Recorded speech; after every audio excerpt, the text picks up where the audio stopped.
Everybody, it's Lace, and this is going to be part 2 on the FAQ of what's the best thing to make to level. We're going to start out today with tailoring, and there's a couple different ways to approach this, and again, it's going to depend on what your resources are and what it is that you're doing.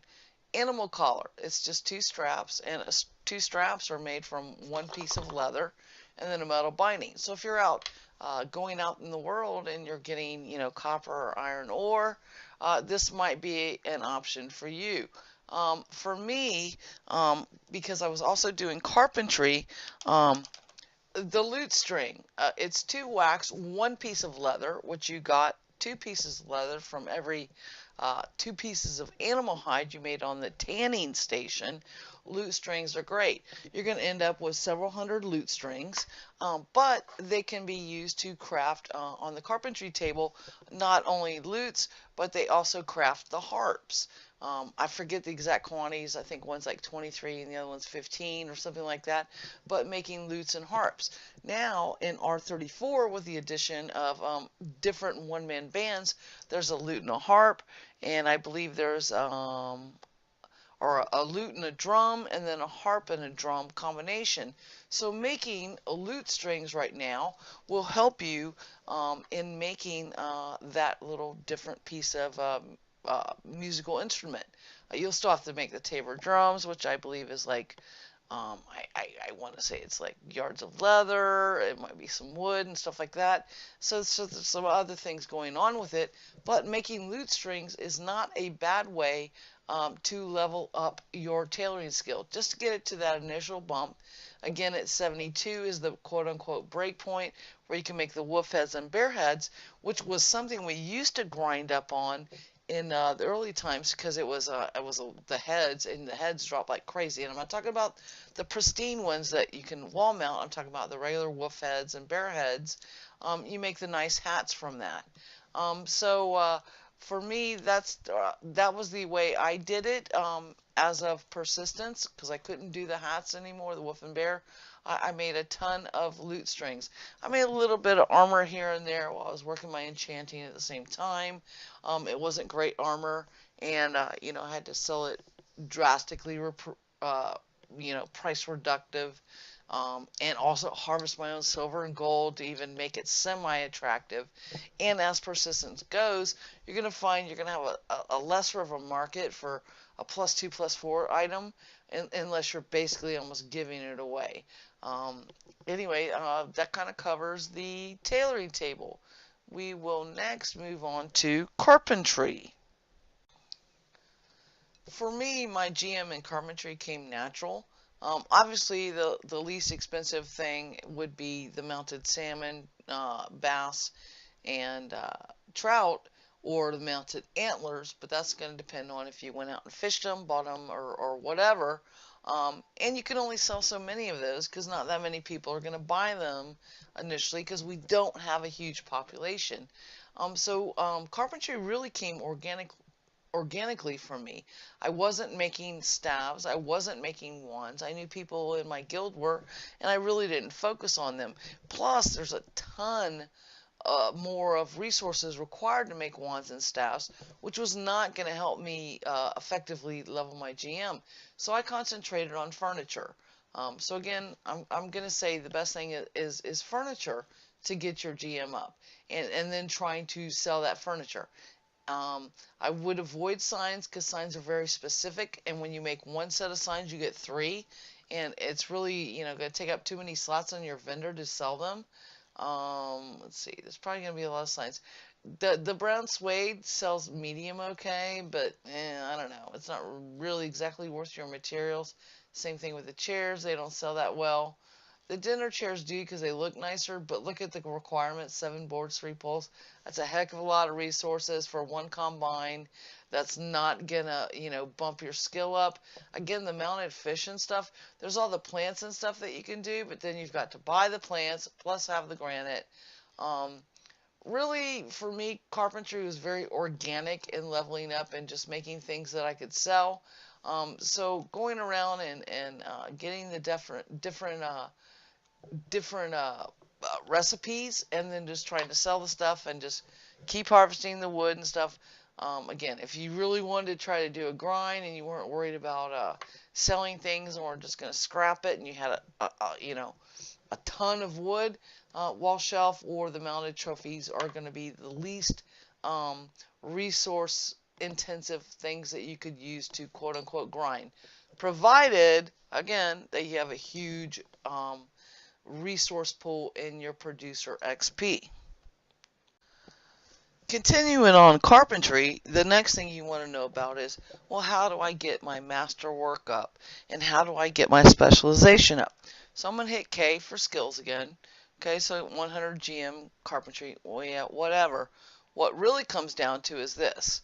And this is only at 28. This is probably one of my lowest ones is carpentry. I haven't really specialized in this because I've got a couple guildies that are doing wands and bows and stuff. So, you know, I'm kind of letting them have it, and I'm working on some other ones. But, okay, so we see this one's at 26, right? In order to get to these specializations, this needs to be, as you can see, at 50. So I need to get this to 50. Once I get this to 50, then when I'm making a bludgeon, I get a chance for a pretty good proc on it on the masterworking. Okay, and once I get this to 50 itself, also I get even different kind of proc from it. So that's kind of how these trees are working. You may have seen on the forum some things that show all these different enchantments that you can get on a weapon. Yeah, well, just understand the work involved. First of all, you've got to get this to 50 to be able to open these up, and then you got to get these opened up, each one of them to 50 to open up the specialized enchantments. So, well, I'm saying enchantments, but quote, I'm misspeaking, masterwork abilities on them. So your first goal would be getting this to 50. My advice for this is you are going to be in the silver mines for about 1 billion years. If you try to buy it off people, you are going to be broke all the time. You cannot afford to buy the silver that is required to get this to 50 and then get one or all of them to 50. You're going to be mining. Now, the rewards are there because it's some really nice armor, and you can probably sell it for a good profit. But the first thing that's got to happen is you first of all got to get that, you've got to get it to exceptional, and then you've got to do at least 2 enchantments, well, sorry, 2 masterworks on it. Okay, so getting this number up is going to increase your chance of being able to actually masterwork. So the higher you get this, the better these things will be. So this is kind of your first goal. Now, I'm not saying that once you get this to 50, you shouldn't try to double enchant. I'm just going to say be prepared for failure. This controls your success at enchantment. And this is going to be true on tailoring and blacksmithing as well. And they're going to have the specializations. But like the specialization on a blunt weapon is going to be different than the specialization on a pole arm versus a ranged weapon. So again, this is your key factor in determining whether you're going to lose the whole freaking thing. So you get your GM up, you get your 25% or 25% chance for exceptional, which I believe actually you don't have to go to 100. I think it's 93 is when you get the 25% success rate on exceptional. So maybe you lock it down at 93 there. Then you work this one up to, let's say, the 50. Then you buy these 3, 100 gold at a trainer.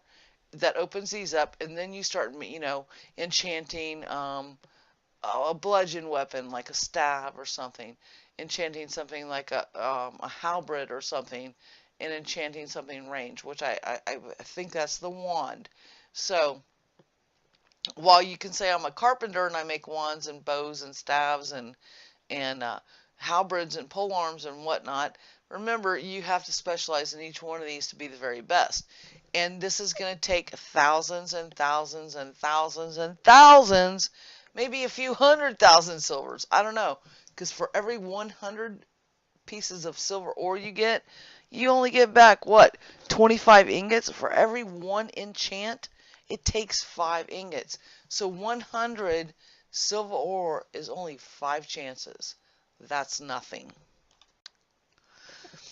So while you may feel rich right now, and you go, oh, well, silver, I can get 100 silver for, you know, I don't know, 4,000, 3,000, 5,000, whatever. That's only 5 enchants for you, which really on a good piece of armor, that's only 2 pieces of armor. So you better be able to sell that piece of armor for more than, you know, 2,500 a piece, which as more and more crafters get involved, it's going to be harder and harder to do. So, you know, I'm not trying to kill the miner market, but as a crafter, you should be going out there getting your own stuff because it gives you producer experience and it's going to keep your costs lower where you can beat anybody trying to just buy off the miners. You're going to have your whales and stuff that are just going to buy up ore and everything. But if you're wanting to be a true crafter, you need to go out there and do it yourself. It's going to mean more time and stuff. So again, it's that whole triangle, time versus money versus quality and all that. But I'm just trying to show you the complexities of being able to enchant really good armor. I don't know, I had like a plus 12, a few plus 11s and stuff that I made this morning in different things, and I probably should have saved them for the demo. I did not, but it took me a while to get my skills up there to make that kind of stuff. I'm selling them pretty cheaply because I'm harvesting my own stuff. I am not buying off the miners. I'm not saying don't buy off the miners, but as a crafter, a true crafter, you should be doing this. So that kind of covered the high end of carpentry, which that is not my profession. I'm probably more of a blacksmith tailor girl, and I'm gonna hit K for skills. And this is actually the one that I'm kind of focusing on right now.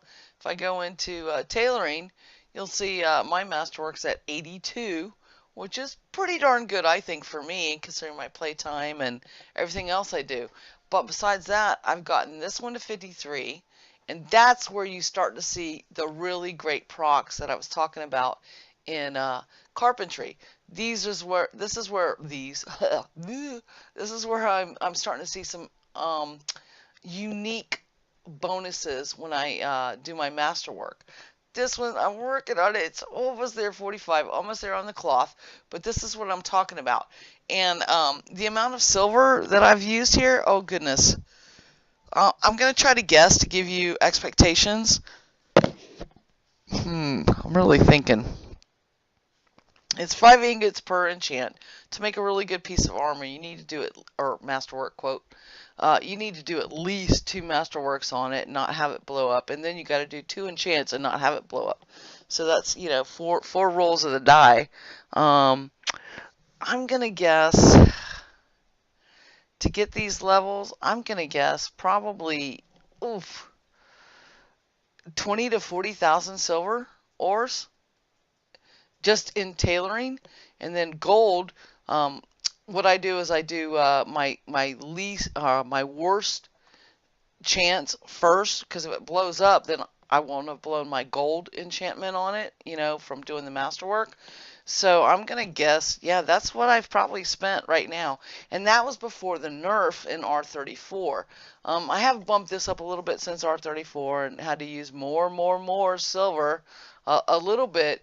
But I worked it up fairly well before that experience nerf where it sucked in less. So I'm trying to set people's expectations. Being an excellent crafter in this game is a huge time sink. And if you tried to buy the silver, you're never going to be able to do it. Not at the current rates.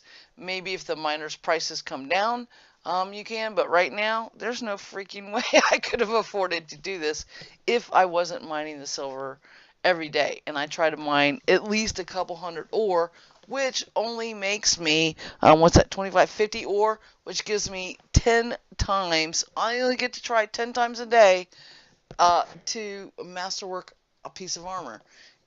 That's it. 10 tries after doing 200 silver. That's a lot of time. So I'm just trying to set expectations on this.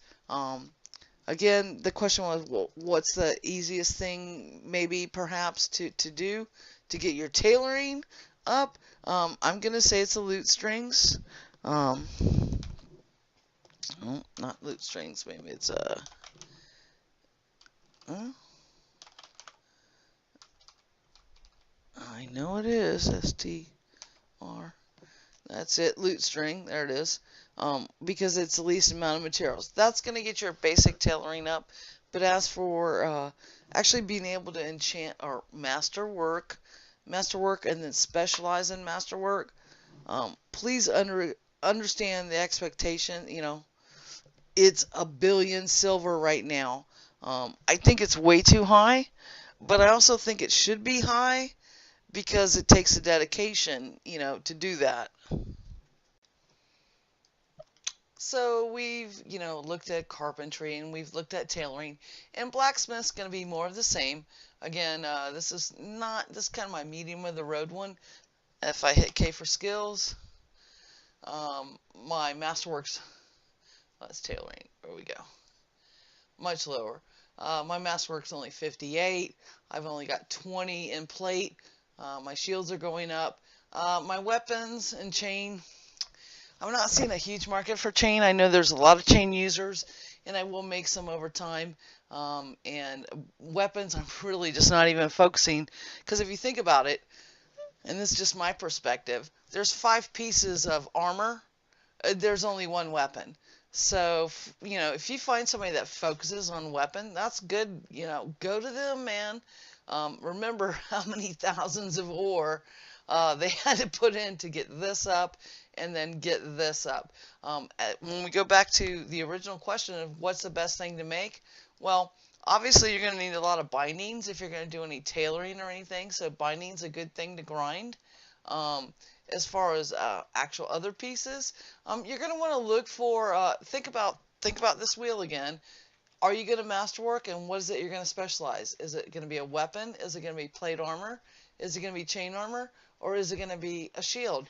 And depending on that, that would be the thing that I would use to grind up, again, my bladesmithing, or blacksmithing rather, and getting that up. Again, I did it mostly organically, but if you wanted to do it, I would not do arrowheads, because it's just basically, you're not going to sell those. They've changed arrows. It's not going to happen. The bindings will be used, bindings of any kind, copper, whatever kind of metals you've got, making those bindings, those are going to go into either not only tailoring stuff, but blacksmithing and whatever, so you possibly could sell them, but also you will use them heavily in making your shields and whatnot. So as far as the best thing for blacksmithing, I'm going to say bindings. I did it a few releases ago to Masterwork. It was bindings. I ended up with like 1,000 something bindings. They've changed the experience point ticks. I don't know what the requirement would be now.